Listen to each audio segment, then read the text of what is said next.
Hello नमस्ते भलरे थांतु समस्ते आज फ्रेश वाला ब्लॉग को आपण मानक स्वागत। आज मु जेजेमा स्टाइल रे सुनसुनिया साग भाजी आलू देखी आपण मानक सहित शेयर करी। मु सुनसुनिया साग भाजी पे कौन कौन सामग्री नहीं आसतु देखिए। मुझे सुनसुनिया साग को भलसे बाछिकी काटी काटिकी भलसे धोई सफा कर रखी सहित किसी आलू नहीं सहित देखो रसुण को कुटिकी नहीं सहित दीटा शुखला लंका सहित मु तेल किसी नहीं आसतु देखा। देखु कड़े गरम ही आसला अल्प तेल केमी आम भलसे खाईपर आजिका डेट्रे केमी आम अल्प तेल रोषे कर खाईपर। देखते किसी मु पानी दे कड़ईटा बहुत गरम हो पानी दे पानी देकी देखु आलू छादवा टे सीझापी बेसी पानी देवेनि ना बहुत आलू सीझीज अल्प पानी देवे।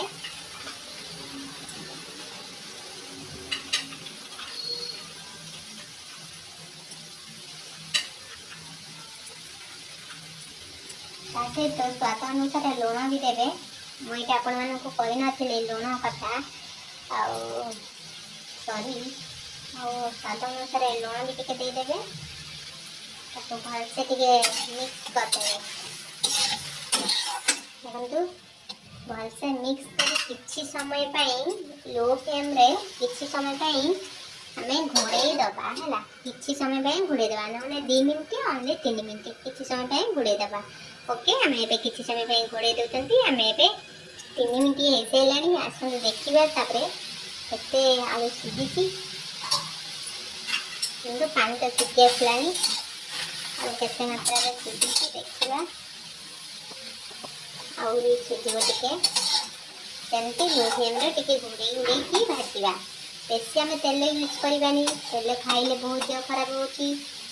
आम कम तेल केमी रोषे करके खाइबा और सुस्थ रहा। आसतु देखिए घोड़े घोड़े भाजबे बेसी देखो आमर आलूरा किसी मात्रा सीझी जाइए देखो भलसे सीझीगला लगी गलानी आलू किसी मात्रा सीझी जाइए आम शाग पकईला आलू भी किसी सीझीज देखो शाग पकईदबा।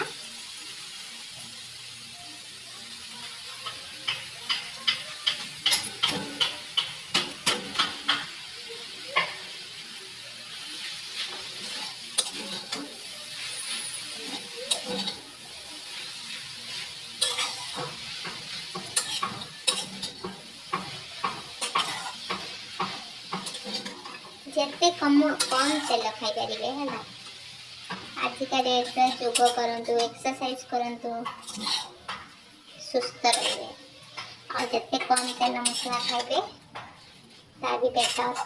कम भात खाइबा चेष्टा करूँ रुटी खातु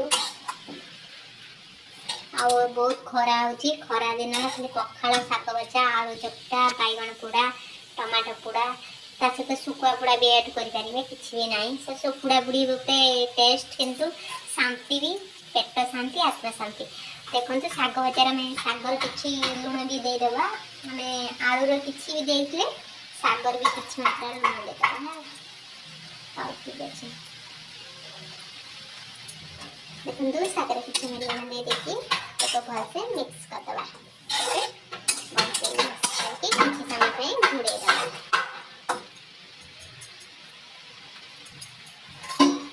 किसी समय आम घोड़े दबा 2 मिनट 1 मिनट जहाँ घोड़े रखिए घोड़े भलसे शागटा सीझ। देखु एवं काढ़ीदबा शाग केते सुंदर भाव सीझी जाइए।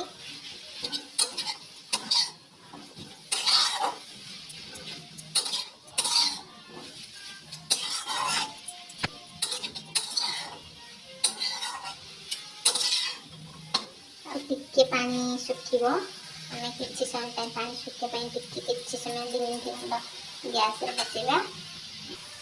देखो शाग आमर भलसे सुखीगला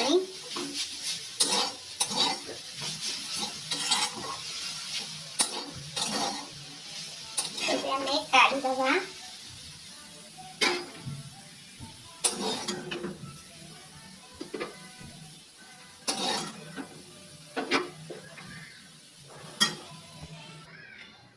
देखो शाग सब काढ़ी सारी कड़े भी गरम हो सारे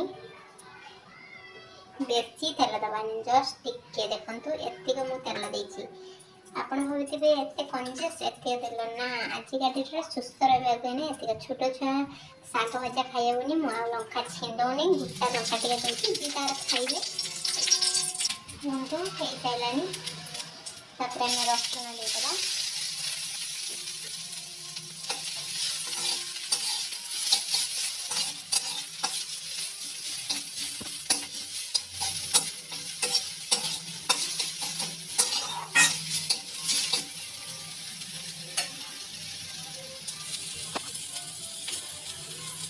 रसुण को किसी टाइम भाजवा छाड़ीदवा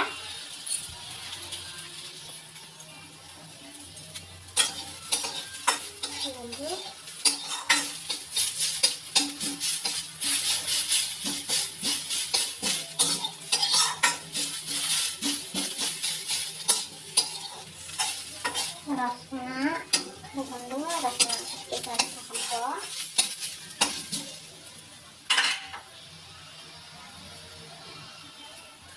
रसुण हो आसलानी जो शागटा को पकईदबा शाग आम पकई भलसे मिसईदबा टे बिना तेल तेल मात्र एत कम शाग भजाटा केमती देखा आपड़ पखाल सहित भी खाइबे मजा नहीं तो शाग पखाल मेन जमी आम सब जिन कम मात्रा करके भल टेस्टी खाइबे मैं टेस्टी लगुवा दरकार किंतु बेसी तेल तो देना टेस्ट लगे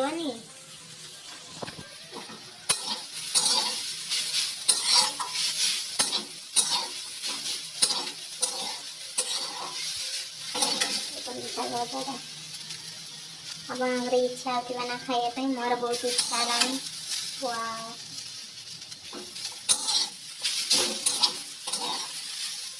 मो झील शागटा फेवराइट मोर भी फेवराइट आम घर फैमिली समस्त भी शागटा फेवराइट आउे सेकेंड है सुजना शाग कुशुला ना कुशुला नेउटी शाग हाँ नेउटी शाग देखो शाग भजा पूरा भलसे आसलानी देखो